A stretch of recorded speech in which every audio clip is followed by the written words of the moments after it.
Ngunit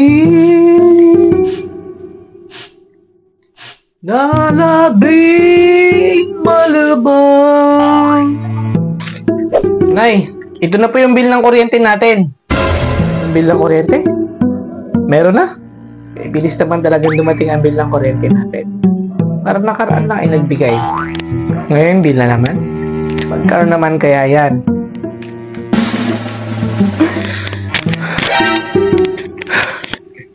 Wala pa.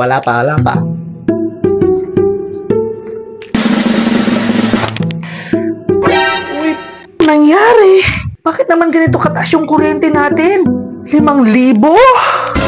Eh, nakaraan 1,000 lang. Bakit? Pinantanggal ko na ang mga nakasaksak na appliances eh. Hindi na tayo gumagamit ng rice cooker. Hindi na tayo gumagamit ng heater. Hindi na tayo namamalansa.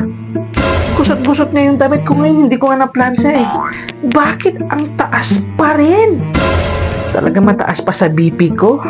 Lahat ng paghihirap ko sa paglalaba, ito lang mapupunta sa pagbabayad ng kuryente. Hindi naman katarungan to. Paano pa natin ito mababayaran? Kami natin gastusin sa bahay, pagkain pa lang.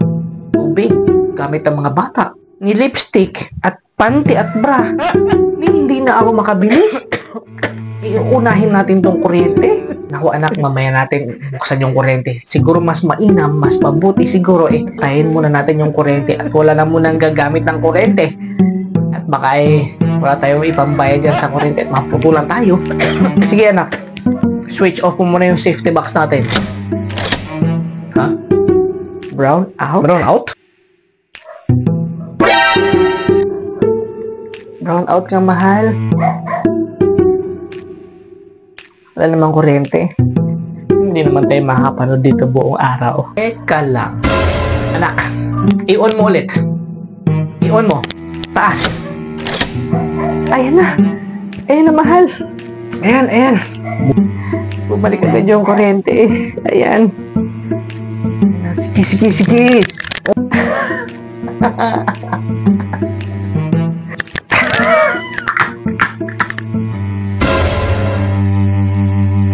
Parang may maling nangyayari dito.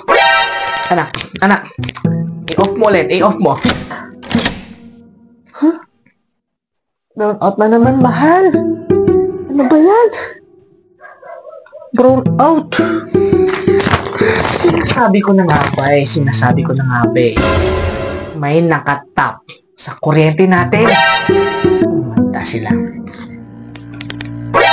Hoy, Suseng. Nakatap ba kayo sa kuryente namin? Oo nga pala. Hindi nga kayo nagbayad sa kuryente, pampakabit ng kuryente, doon sa kumpanya. At paano kayo nagkakuryente? Wala nga kayong pambayad ng pamproseso ng kuryente? Kami ang nagpapakahirap magbayad buwan-buwan ng kuryente. Yun pala, ang gabi-gabi yung appliances. Kayo ang nagpapahirap sa amin magbayad sa kuryente, tapos kayo ngayon masaya lang kayo, wala kayong binabayaran. Wala. Pasensya ka na, Mare. Kinapos lang talaga kami sa budget kaya hindi kami nakapagpaproseso. Mare, maawa ka naman sa amin. Wala kaming perang pambayad sa kuryente kahit ngayong gabi lang pakunikin mo kami. Inaabangan kasi namin yung Ambatang Quiapo. Ano na kaya mangyayari kay Len Rodrigo?